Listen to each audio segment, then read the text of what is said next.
Hasta acá intentamos entonces exponer un marco introductorio a lo que es esta asignatura, considerando la importancia que tiene el valor actual en finanzas, conceptos claves, la función financiera, contenidos, objetivo y aspectos que podemos decir que son restricciones al cumplimiento del objetivo financiero.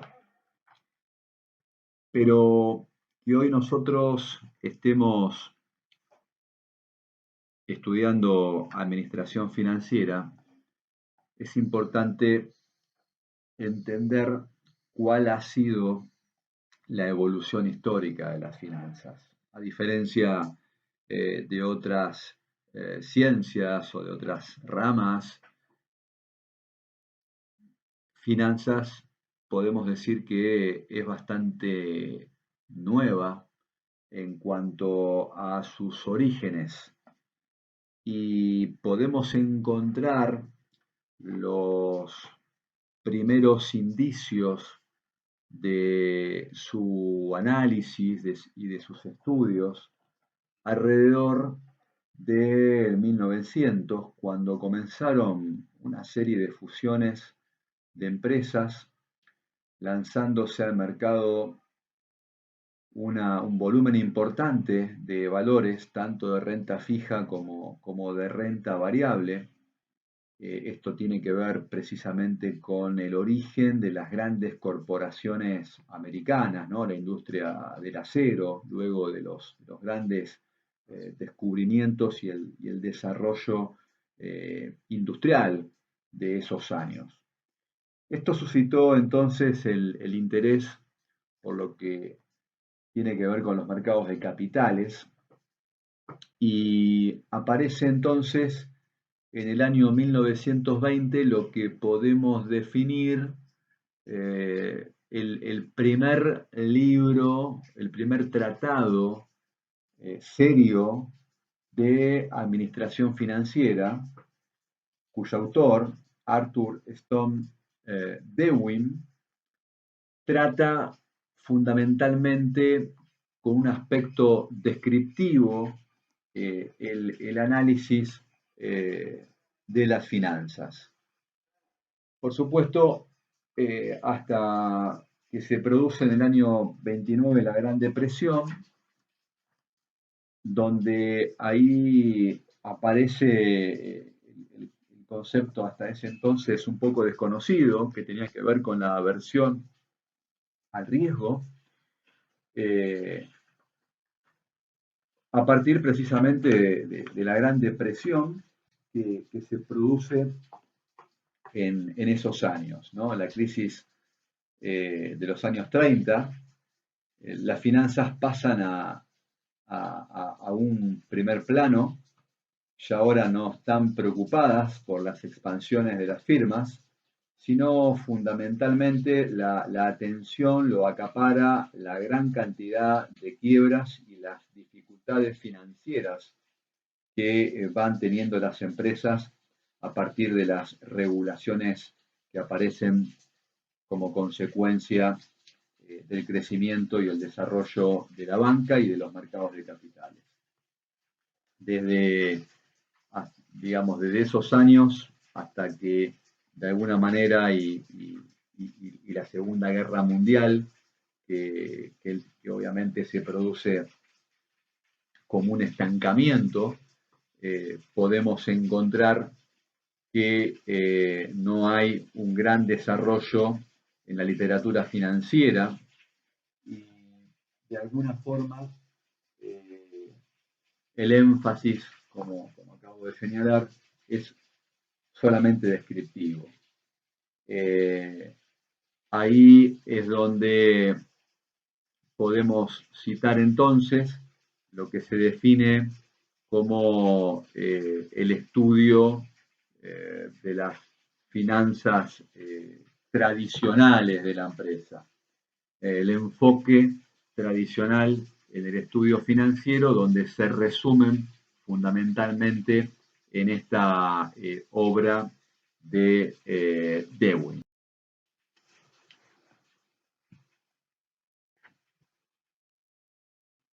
Para, de alguna forma, resumir las limitaciones que surgen del propio estudio de finanzas vinculado a la perspectiva que en esos años tuvieron el análisis financiero, este enfoque tradicional de las finanzas, James Mao, que en su libro Análisis Financiero, una edición que él mismo saca en el año 1975, hace un pequeño resumen y considera desde una perspectiva moderna, desde un enfoque moderno de las finanzas, que la obra de Lewin tiene ciertas limitaciones. Él lo resume en 4. Primero, dice que no se ocupa de las decisiones de inversión. Claramente, en ese entonces, los gerentes financieros estaban preocupados en las expansiones de sus empresas y cómo financiar y captar fondos, con lo cual efectivamente no había ningún estudio o análisis que contemplara evaluaciones de proyectos de inversión. El segundo aspecto que señala trata muy superficialmente el problema de la estructura de capital. Esto efectivamente tiene que ver con un problema relacionado a que la estructura de capital, o cuando hablamos de estructura de capital, estamos haciendo referencia a la proporción adecuada de fondos ajenos, pasivos, y de fondos propios, el patrimonio neto, que presenta o que tiene la empresa. Efectivamente, no hay un análisis de cuál puede llegar a ser la estructura óptima de financiación. Solo se formulan algunas observaciones generales, como por ejemplo, hay que emitir bonos cuando los ingresos futuros se esperan que van a ser constantes y si los mismos van a ser inestables, mejor emitir acciones, digamos, ¿no? Esto desde el punto de vista del financiamiento. El tercer aspecto tiene que ver con que no hay un desarrollo explícitamente entre la relación de estructura de capital y el costo del capital de la empresa. Esta relación explícita tiene que ver con la importancia en cuanto a el objetivo de maximizar digamos, la rentabilidad o el objetivo de la firma, ¿no? Del accionista. El siguiente aspecto que está relacionado con este es que el capital lo analiza desde el punto de vista de los fondos ajenos exclusivamente. Y esto hace que se pierda el foco en cuanto a cuál es la retribución justa que debería obtener el accionista, es decir, lo que se traduce en una política de dividendos, en un retorno adecuado, de acuerdo a los riesgos que esté enfocado en su negocio. Entonces, se cierra este periodo con estas críticas que hace Mao, promediando los años 50. Entonces, culmina lo que es el proceso del enfoque tradicional de las finanzas para darle paso en estos años 50 a lo que se denomina el enfoque moderno de las finanzas, donde precisamente el rol del director financiero pasa a ser otro y comienza a preocuparse en la búsqueda de proyectos que sean rentables, lo que por supuesto, pone en actualidad las actuales técnicas de selección de inversiones. Esto entonces trae a la luz diversos lanzamientos de nuevas técnicas y nuevas herramientas que fueron aportando diversos tratadistas y que obviamente nos encuentran hoy en un nivel de sofisticación en cuanto a lo que es la evolución que ha tenido precisamente las finanzas hasta el día de hoy, ¿no? Eh, Ahí nosotros, bueno, podemos de alguna forma en la diapositiva leer cuáles son aquellos descubrimientos o aquellos aportes fundamentales que podemos encontrar en los libros actuales de finanzas, ¿no? Desde el análisis de evaluaciones de proyectos de inversión, a través de la importancia de valor actual neto, hasta lo que podemos denominar cómo podemos mejorar las inversiones a través de una diversificación eficiente, ¿no? Teoría desarrollada por Markowitz, o la incorporación de herramientas estadísticas para analizar el riesgo, como es en el caso de Hilliard, o también relacionar un aspecto tan importante y trascendental que se da en los años 60 con el desarrollo del modelo KPM, Capital Asset Price Model, en una sucesión de artículos de otros autores, como es el caso de Sharp o de Lindner, donde hacen que precisamente consideran y ponen al modelo KPM en una magnitud y de una importancia vital dentro de toda la teoría de precios en el mercado de capitales, ¿no? Con un fuerte impacto en toda la teoría financiera.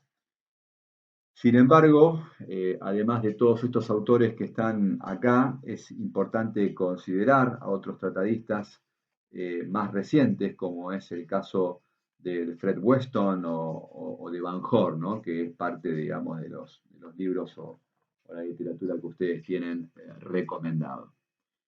Bien, la idea de repasar brevemente aspectos de la historia y de la evolución que ha tenido el análisis financiero para ponernos de lleno en lo que tiene que ver con los mercados financieros y la interrelación entre los mercados financieros y el análisis financiero de las empresas. Seguidamente vamos a exponer algunos aspectos que tienen que ver con los mercados financieros y la relación y fuerte vinculación con la administración financiera. Hablamos del objetivo empresarial y consecuentemente de las empresas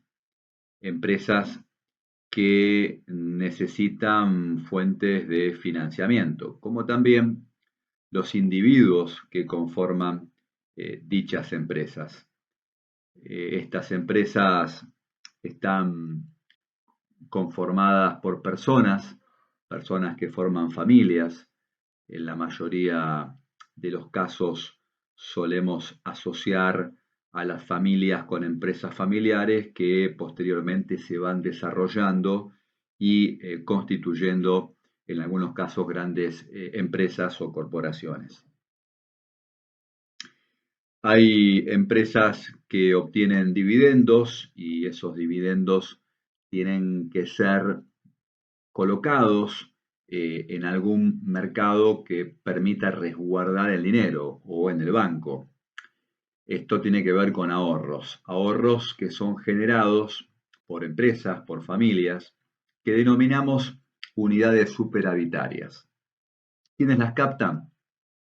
Precisamente aquellas empresas o los estados nacionales que son unidades deficitarias y que necesitan financiación para avanzar en sus proyectos. Consecuentemente, el otro concepto relacionado a los mercados financieros es que los mercados financieros o en los mercados financieros se transaccionan activos financieros. ¿Qué es un activo financiero? Para ponerlo en un ejemplo, un activo financiero es una acción, un activo financiero es un bono, un activo financiero es un préstamo. ¿Qué los vincula a los activos financieros? Precisamente que estos generan flujos de fondos. Esa es una característica principal. Por supuesto, cualquier economía posee dos tipos de mercados. Los mercados de bienes y servicios, donde precisamente en estos mercados, también conocidos como mercado de productos, operan bienes manufacturados y servicios. Y en segundo lugar, el mercado de capital y trabajo, constituido por el mercado financiero, también denominado mercado de factores. Precisamente acá es donde encontramos a los mercados financieros, ¿no? Dentro de estas dos economías que seguramente la gran mayoría de ustedes habrá estudiado en economía.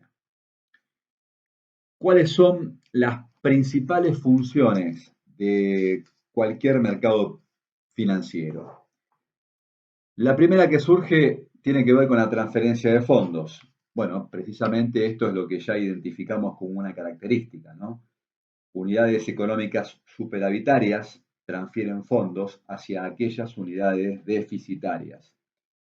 Precisamente esa es una de las funciones principales de los mercados financieros. Una segunda función que está asociada a la redistribución del riesgo, precisamente cuando una empresa desea invertir, por ejemplo, un activo físico, está esperando de dicho activo físico un determinado flujo de caja. Ese flujo de caja esperado o flujo futuro de fondos lleva implícitamente un riesgo en el sentido financiero. Toda vez que la unidad deficitaria va al mercado financiero a buscar fondos para financiar sus inversiones riesgosas, emitiendo activos financieros, está redistribuyendo el riesgo de esa inversión física en el resultado final de los compradores de esos activos financieros, ¿no? Como para que se entienda a qué estamos apuntando. La tercera función que caracteriza a cualquier mercado financiero tiene que ver con la formación de precios.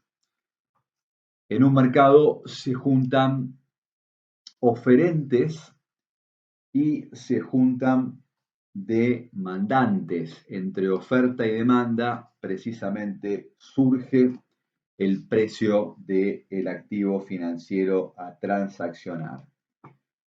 Cuando hablamos que un activo financiero tiene la función de proporcionar liquidez, que es el cuarto aspecto que estamos señalando, estamos hablando de que esta es una característica propia de los activos financieros. El grado de liquidez es una característica que emana precisamente de la función de los mercados financieros. Cuando alguien quiere desprenderse, por ejemplo, o mejor dicho, cuando alguien necesita liquidez, por ejemplo, se puede desprender de un bono, se puede vender una acción y captar rápidamente esa liquidez. Por supuesto, iremos viendo más adelante que hay determinados activos que son mucho más líquidos que otros, ¿no? Desde el punto de vista de los mercados financieros.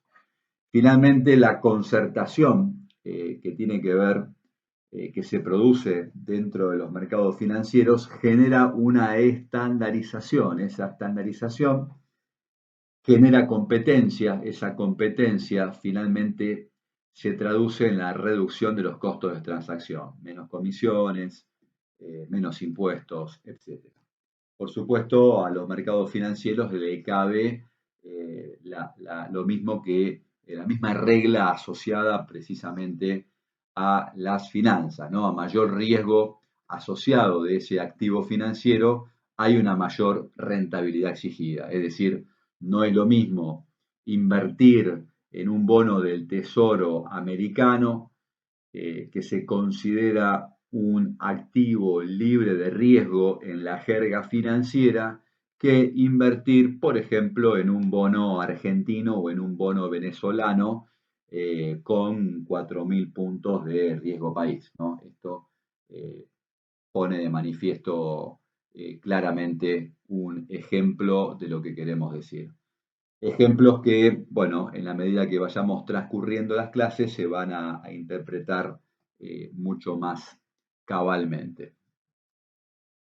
En cuanto a los tipos de mercados financieros, encontramos según el plazo mercados monetarios y mercados de capital. Los mercados monetarios se caracterizan por transaccionar activos financieros menores de un año, ¿no? En términos de vencimientos. Y el mercado de capital transacciona activos financieros que pueden ser menores de un año y obviamente también mayores a un año. En cuanto al tipo según el momento de entrega, hablamos de mercado de contado o mercado de derivados. El mercado de contado o mercado de efectivo, la obligación o la probabilidad de ejecutar determinada acción se hace en el acto o en un máximo de 24 o 48 horas. Hay algunas acciones, por ejemplo, que se liquidan en 72 horas. En cambio, los derivados financieros son instrumentos financieros por los cuales la obligación o la opción de comprar un determinado activo se produce en un futuro. Esto lo vamos a ver en detalle más adelante cuando veamos precisamente derivados financieros. Cuando tipificamos los mercados financieros en función de la emisión directa o negociación de derechos previamente emitidos, hablamos de mercados primarios y mercados secundarios. En el mercado primario hay un agente que emite un determinado instrumento y ese instrumento es captado por ese mercado primario. Luego, eso pasa a comercializarse en el mercado secundario y es acá donde encontramos a los mercados de capitales. Es decir, en una emisión primaria, por ejemplo, una empresa que sale a la bolsa, lo hace a través de una oferta pública inicial, emite una X cantidad de acciones, las pone en el mercado, capta primariamente esos fondos y luego esas acciones son comercializadas, son tradeadas desde la jerga financiera por los diferentes agentes o sociedades de bolsa que a través de las órdenes de compra y venta de sus respectivos clientes transaccionan en un mercado ya estandarizado y generan obviamente la formación de precios de esas acciones. Cuando hacemos referencia a la atención de los derechos financieros, hablamos de mercados de renta fija y mercados de renta variable. Exclusivamente un instrumento de renta fija sería un bono, que lo podemos asemejar a lo que es un pagaré en cuanto al comportamiento del flujo futuro, es predecible. Y un mercado de renta variable, precisamente la variabilidad que está reflejada en el flujo sería, por ejemplo, o excluyentemente, el activo financiero de renta variable lo constituyen las acciones, que obviamente el flujo de fondo de una acción está constituido por su dividendo. Ese dividendo fluctúa en función del resultado o los resultados futuros que obtenga la compañía.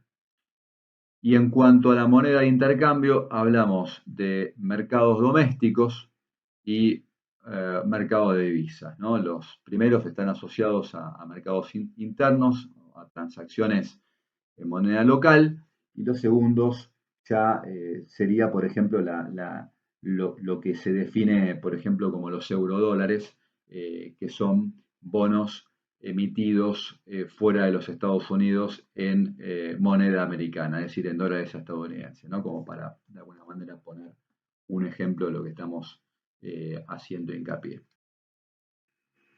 Como ya dijimos antes, los participantes lo podemos ver en esta diapositiva, ¿no? Familias, empresas, gobiernos, todos estos son los participantes de los mercados financieros y ahí podemos ver a la derecha de esta diapositiva los tipos de intermediarios financieros, ¿no? Instituciones que aceptan depósitos, instituciones de ahorros contractuales y las instituciones de intermediación que excluyentemente son los fondos de inversión o fondos mutuos y las compañías financieras. Acá entonces tenemos un buen resumen relacionado a los mercados financieros. Bueno, finalmente para concluir con el tema de mercados financieros, acá podemos observar cuáles son los mercados financieros internacionales más importantes del mundo, siendo la Bolsa de Nueva York la que se caracteriza fundamentalmente por la cotización de las empresas tradicionales, como pueden ser General Motors, como puede ser LG, como puede ser Ford y Disney, digamos, ¿no? Como para nombrar algunas de las empresas típicas, ¿no? Manufactureras, corporaciones manufactureras importantes del mundo. Todas estas se concentran precisamente en la Bolsa de Nueva York. La Bolsa de Londres es el mercado financiero internacional más importante de Europa y se encuentra en el segundo puesto. Tenemos la Bolsa de Hong Kong, que ha tenido un crecimiento notable en la última década, la Bolsa de Singapur, la Bolsa de Tokio y bolsas como la de Frankfurt o el Nasdaq, que se caracteriza precisamente por ser el mercado electrónico más importante del mundo, donde cotizan las empresas de mayor capitalización bursátil del planeta, ¿no? Como puede ser el caso de Google, como pueden ser todas las empresas tecnológicas o en el caso de Facebook y demás, digamos, ¿no? Cuando hablamos de capitalización bursátil, estamos haciendo referencia al concepto de precio por cantidad de acciones, ¿no? La cantidad de acciones multiplicado por su precio nos da el valor total accionario, digamos, ¿no? de las empresas. Esto se denomina valor de capitalización bursátil.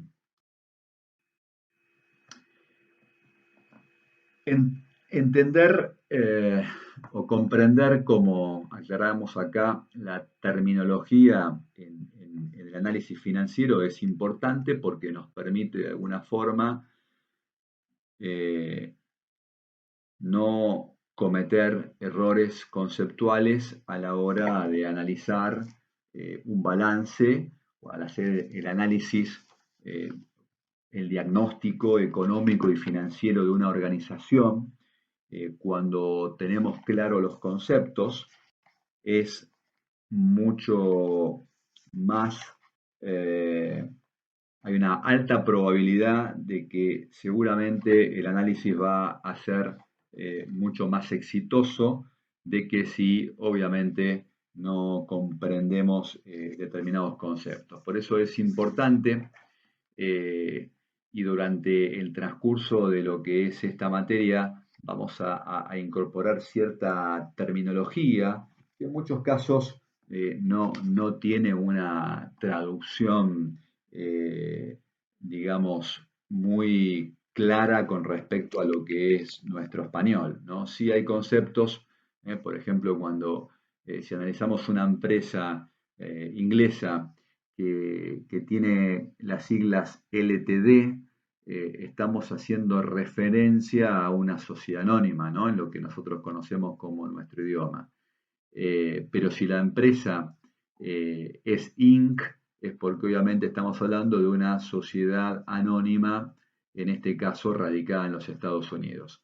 Hay algunos conceptos, como podemos ver, que son bastante identificables, pero hay otros que, bueno, si aparece ya la terminología de un balance en inglés, se nos puede complicar, ¿no? Algo simple sería o entendible cuando hablamos de stocks o hablamos de inventory, obviamente hacemos relación a lo que son las existencias. Pero si, por ejemplo, tomamos el concepto de acreedores en español y analizamos cómo sería la terminología en inglés americano o en inglés de Inglaterra, bueno, vamos a ver que ahí se produce una cierta dicotomía en la comprensión de ese concepto. Por eso es importante, y esta diapositiva lo que nos marca es que a lo largo del cuatrimestre vamos a ir incorporando algunos conceptos y mucha terminología financiera. Por ejemplo, como los términos que están abajo, ¿no? Beta, Black and Scholes, Brady's, Bull Market, Bit Market, Clearing House, Commercial Paper, Commodities, Hedge, Nasdaq, underwriting, volatilidad, bueno, muchos de estos conceptos, por ejemplo, como para señalar el primer concepto que decimos, bueno, beta, ¿qué es el beta? Bueno, la idea de beta se relaciona con el concepto, con el último de los conceptos que es volatilidad, ¿no? Porque precisamente lo que hace beta, como para tener una explicación más o menos simple, es medir el grado de volatilidad de un activo en particular frente al activo de mercado. Por ejemplo, beta sería como un grado de riesgo, o mejor dicho, la proporción de riesgo del mercado en el activo en particular. Es decir, si por ejemplo nosotros quisiéramos determinar cuál es la correlación o incorrelación de una acción en el Merval, YPF por ejemplo, si ese beta es igual a 1, diríamos que hay una correlación exacta entre el mercado y la acción de beta. Es decir, que el riesgo de la propia acción está o tiene una correlación directa con el riesgo del mercado. Es decir, que hemos podido distribuir eficientemente el riesgo propio de la acción. En el caso del segundo concepto que tiene que ver con Black and Scholes, bueno, ahí estamos haciendo una conceptualización de un modelo que trata de determinar cuál es el precio de los activos, en este caso acciones, que cotizan en el mercado, como para de alguna manera también ejemplificar. Y así vamos a ir viendo cada uno de estos conceptos que en algunos casos no tienen ningún tipo de traducción al español, sino que son aceptados tal cual aparecen en la jerga financiera. ¿Por dónde empezamos? Bueno, hasta acá todos aspectos introductorios para saber dónde estamos parados desde el punto de vista de administración financiera.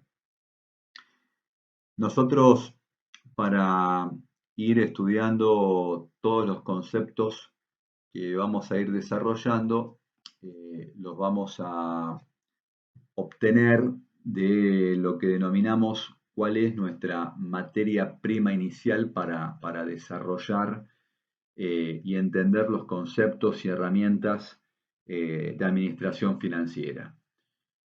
Y es aquí donde aparece el concepto de empresa. ¿Qué entendemos como empresa? ¿no? Básicamente, desde un punto de vista legal, una empresa la podemos definir como un ente separado de sus propietarios, de sus directivos y sus empleados. Pero para el análisis financiero o para los financieros, la empresa es exclusivamente un vehículo que va a poner en marcha el desarrollo de un proyecto de negocio. Que esto está íntimamente relacionado con el concepto de plan de negocios o business plan, digamos, ¿no? Para llevar adelante cualquier tipo de proyecto, pensamos en la constitución de una empresa. Es decir, la empresa va a ser nuestro vehículo, nuestro puente, ¿no es cierto?, entre lo que pensamos como meta y los objetivos que delineamos en materia de negocios. Esto se traduce en el factor, digamos, inicial que tiene que ver con cuál es el tipo societario que nosotros vamos a conformar para precisamente poner en marcha nuestro negocio. Ustedes en derecho habrán visto y habrán desarrollado los distintos formatos societarios de acuerdo a la ley de sociedades comerciales. Cada uno tiene sus características y sus implicancias. Nosotros simplemente desde el punto de vista de la flexibilidad que nos proporciona y la oportunidad que nos brinda la posibilidad de poder instrumentar cierta financiación a través de las acciones, el formato que creemos que mejor se adapta a este modelo, a este vehículo para hacer negocios, es el de la sociedad anónima o de las sociedades por acciones.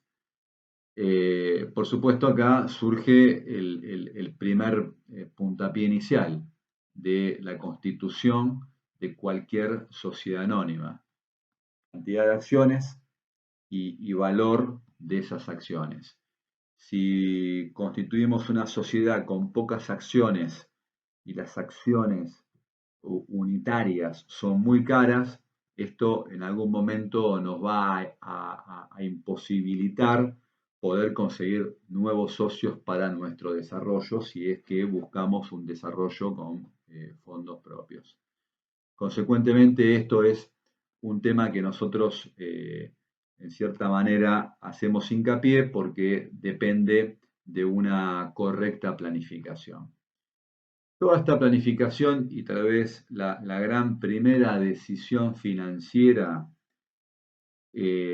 está resumida en lo que denominamos el plan de negocio, ¿no? Que lógicamente nos va a indicar cuáles son los pasos positivos futuros que tendremos que tomar para que nuestro vehículo para desarrollar ese negocio llegue al destino que nosotros pretendemos, ¿no? Por supuesto, el propósito de cualquier vehículo, cualquier empresa, es crear valor para sus propietarios. Y como acabamos de arrancar nuestro vehículo en marcha, nosotros mismos somos los propietarios de esos vehículos, con lo cual el éxito va a depender de la creación de valor. Hablamos de las tres grandes decisiones financieras que permanentemente van a interactuar en esta materia. Siempre vamos a estar pensando en decisiones de inversión, en decisiones de financiación y políticas de dividendos. Vamos a preguntarnos qué esperamos nosotros desde el punto de vista de la empresa en términos de creación de valor y qué factores circunstanciales o no van a influir en la dinámica de crear valor. Esos factores circunstanciales tienen que ver con lo que comentamos al inicio de esta clase virtual y que se fundamenta en el análisis del contexto. Hoy, y en este momento tan particular que estamos viviendo en la Argentina, por supuesto que los factores externos condicionan prácticamente a todos los sectores de la economía. Por eso tenemos que de alguna forma, bueno, entender e interpretar este contexto y siempre pensando en el largo plazo. Desde el punto de vista de que, lógicamente, vamos a intentar año tras año crecer en las ventas, trabajar en reducción de costos, adquirir o invertir en aquellos activos que sean redituables para la empresa y que obviamente proporcione las mayores utilidades posibles. Siempre apuntando al cumplimiento del objetivo financiero que señalamos. Las empresas se desarrollan, una vez que pusimos en marcha nuestro vehículo, empezamos a funcionar y acá fundamentalmente para marcar un poco la materia prima que vamos a utilizar en la primera parte de la materia, que tiene que ver con el análisis y el diagnóstico que hacemos de las organizaciones. La idea es que podamos hacer buenos diagnósticos económicos y financieros de las empresas. Y obviamente la materia prima principal que utilizamos para esos diagnósticos tienen que ver con los balances, ¿no? Esos balances normalmente las empresas los presentan una vez al año y obviamente esos balances que son presentados una vez al año nos proporcionan información para valorar el funcionamiento de la empresa. La valoración de los resultados de esas empresas en términos financieros es exigida también por los inversores, por los prestamistas, por proveedores, acreedores, empleados, autoridades fiscales, digamos, ¿no? Las agencias de gobierno, suministradores de información, ¿no? Afortunadamente, la mayoría de los negocios son llevados a cabo por empresas que tienen precisamente un formato societario donde a partir de los estados contables están de alguna forma en condiciones de brindar cierta información. Para muchos, leer informes financieros puede ser puro placer, sobre todo para quienes, en el caso de ustedes que están estudiando ciencias económicas, supongo, pero para otras personas puede ser una tarea bastante ardua y desalentadora, ¿no? Hay mucha información detallada y la idea es tratar de segregar esa información y hacer una correcta información de esa información. Sabemos que normalmente los balances presentan los estados de resultados, el balance general, el cuadro de financiación, donde vemos el estado de flujo de efectivo, podemos determinar a partir de ellos un estado de origen y aplicación de fondos, y toda esta información para muchos de ustedes para que muchos de ustedes puedan repasar un poco todos los aspectos que devienen de los estados contables, van a encontrar un archivo en PowerPoint en el campus, donde van a poder revisar ciertos conceptos o aspectos que hacen a la generalidad de los estados contables, ¿no? que les va a servir como... Desde el punto de vista entonces de y al solo título informativo e introductorio de los análisis de estados contables, sabemos perfectamente que de un estado de resultados, tal como se presenta en los estados financieros, eh, vamos a intentar de alguna manera hacer cierta segregación, ¿no? Es decir, podemos sacar las ventas, podemos sacar que el resultado final o el retorno sobre las ventas dio un determinado porcentaje, pero la idea es tratar de segregar esa información y nutrirnos de un poco de información más valiosa. Por ejemplo, si podemos segregar las ventas en mercado interno o mercado externo, o si esas ventas de alguna manera las podemos agrupar en determinada geografía que por determinadas cuestiones esa geografía implique mercados distintos o mercados diferentes, ¿no? O que esas ventas se correspondan con unidades de negocio porque tienen que ver con distintos productos y entonces va a ser importante analizar la rentabilidad por unidad de negocio.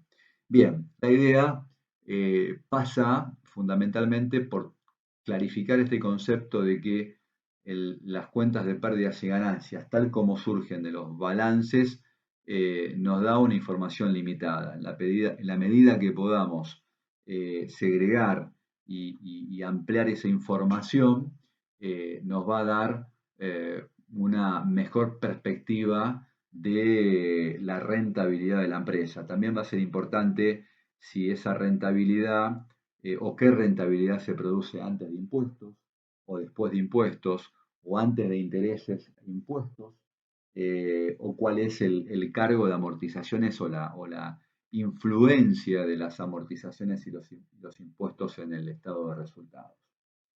Desde el punto de vista del estado de flujo de efectivo, que nos explica y nos da la variación de caja que se produjo en un determinado periodo, bien, la idea va a ser analizar cuál es la potenciabilidad de los cash flow que la empresa ha generado y si la empresa tuvo que recurrir a fuentes de financiamiento extraordinarias o por aportes de capital para sostener el negocio, al menos en ese ejercicio. Por eso va a ser interesante también abrir lo que denominamos el... Cuando vemos la foto de un balance, y un balance de alguna manera lo que nos está proporcionando es la realidad económica en un momento determinado del tiempo, vemos que precisamente eh, observamos las decisiones financieras que se han tomado. Acá en forma agrede yo he invertido precisamente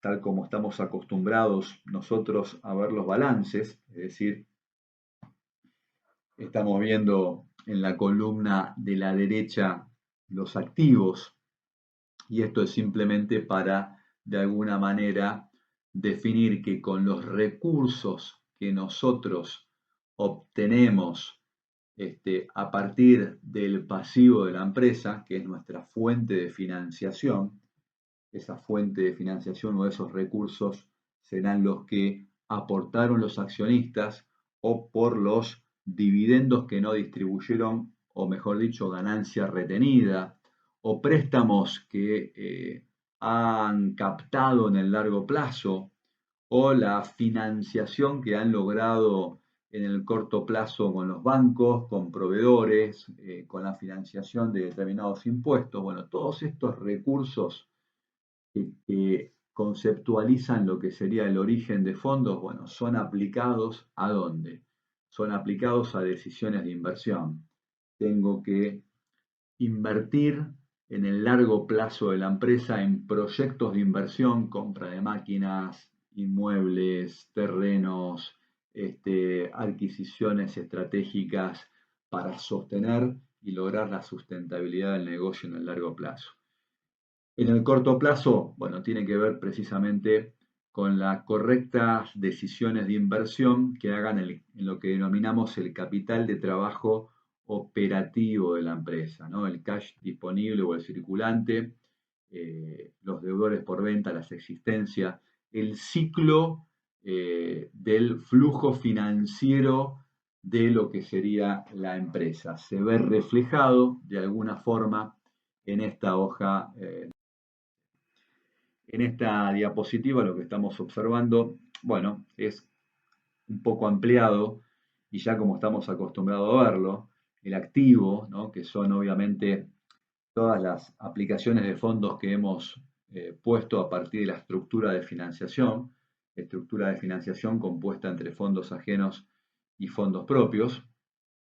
Y bueno, a la derecha en este cuadro una apertura de lo que sería el resultado o el estado de resultados con la segregación del resultado antes de impuestos, antes de impuestos e intereses y el resultado neto, ¿no?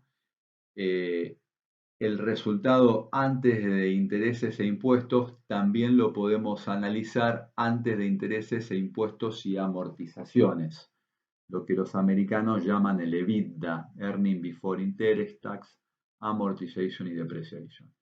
Y el resultado antes de intereses e impuestos, que será el EBIT, Earning Before Interest and Tax, que también es otra forma muy usual que los americanos suelen analizar la rentabilidad de sus negocios. Y finalmente lo que sería el beneficio antes de impuestos, ¿no? Para analizar la presión fiscal o impositiva asociado a el sector que la empresa bajo nuestra lupa, bajo nuestro análisis, tenga oportunidad. ¿Qué otros elementos a tener en cuenta preliminarmente en el análisis de los estados contables? ¿Cuáles serían de alguna manera los pasos siguientes, ¿no? Hablamos de leer los criterios de contabilidad. Se trata de la mayor parte de las normas que aplica una empresa en concreto, ¿no? Se necesita cierto grado de similitud o ajustes para poder compararlas cuando, por ejemplo, queremos hacer un análisis comparativo de una empresa que estamos analizando con respecto al sector. Esto también es importante, bueno, porque siempre ponemos el ejemplo de lo que era Mercedes-Benz antes de hacer oferta pública en la Bolsa de Nueva York, ¿no? Cuando cotizaba en Alemania, por ejemplo, sus estados contables daban una ganancia millonaria y cuando se aplicaron los criterios contables generalmente aceptados, las US GAAP en Estados Unidos, ese mismo balance que daba ganancias pasó a dar pérdida. Por eso es importante analizar los criterios contables.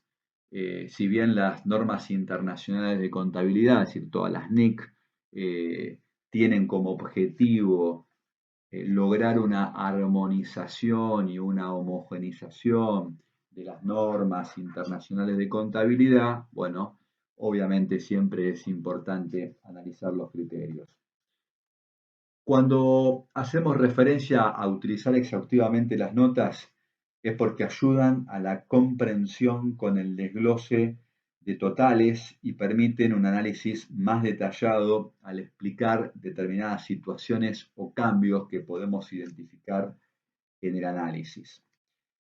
Con respecto a analizar por segmentos, la idea es que los beneficios de ventas y el capital empleado por sectores de la empresa y por áreas geográficas puedan de alguna manera abrirse de la mejor forma posible. De esta manera podemos identificar a menudo cuáles son los generadores de mayores beneficios, o sea, las unidades de negocio que nos proporcionan más ganancias y se ve con más claridad dónde las inversiones corren un mayor riesgo. Estudiar la información de los últimos años contribuye a tener una perspectiva histórica a más largo plazo, aunque puede ser a veces muy distorsionado si en esos años ha habido adquisiciones o desinversiones que cambien estructuralmente nuestro negocio.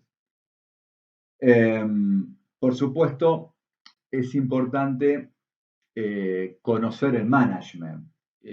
Cuando hablamos de conocer el management, nos referimos a el compromiso, a evitar lo que ya definimos en cuanto a una de las principales restricciones a las finanzas, que tiene que ver con la teoría de la agencia, es decir, el profesionalismo de los funcionarios de las organizaciones también es sumamente significativo.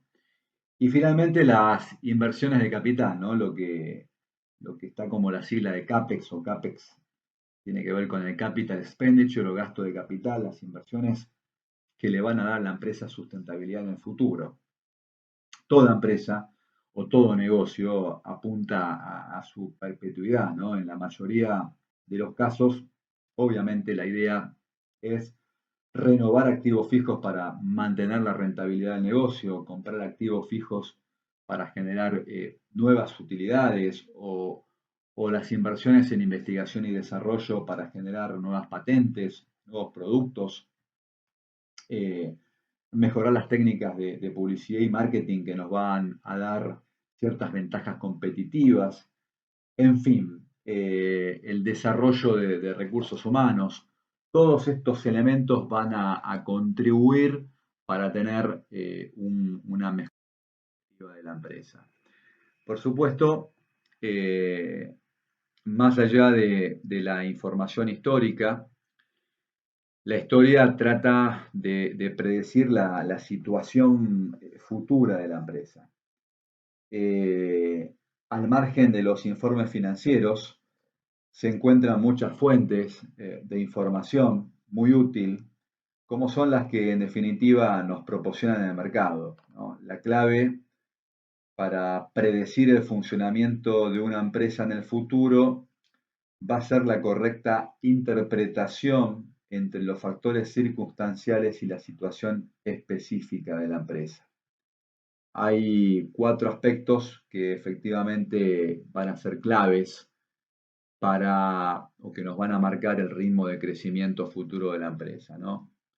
Tiene que ver con las personas, que a menudo suele ser la fuerza motriz y que necesitan estar bien incentivadas independientemente de la situación de la empresa.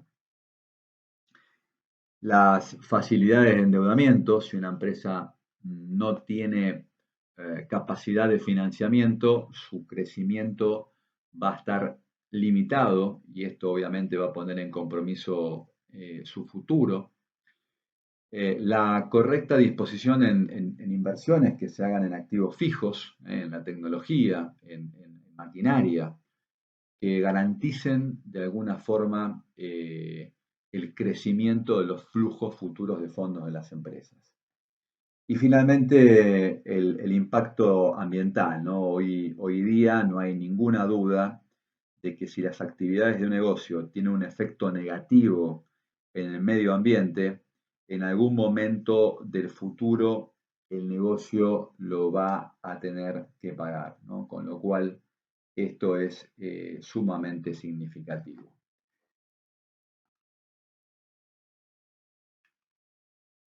Bien, en resumen y para concluir esta primer clase virtual, eh, tenemos a la empresa como nuestro vehículo para desarrollar un negocio en el cual nosotros vamos a comenzar a analizar a través de determinadas herramientas de diagnóstico la situación de esa empresa, con lo cual nos vamos a nutrir de la información pasada, que es la información histórica, y a partir del análisis de la situación presente, con toda la información que nosotros podamos reunir, ¿no?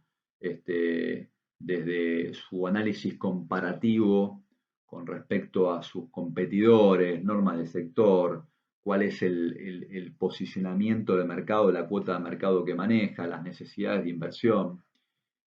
Vamos a poder de alguna forma plasmar nuestras expectativas a través de un plan de negocios o business plan que sea claro. Siempre apuntando a tres conceptos que son claves desde el punto de vista del gerenciamiento de la dirección financiera, que es solidez, rentabilidad y finalmente creación de valor para los accionistas. Bien, hasta acá entonces nuestra primer clase remota. Cualquier duda o cualquier inquietud sobre la presente, tienen los mails para comunicarse con los docentes y nos vamos manteniendo en permanente contacto.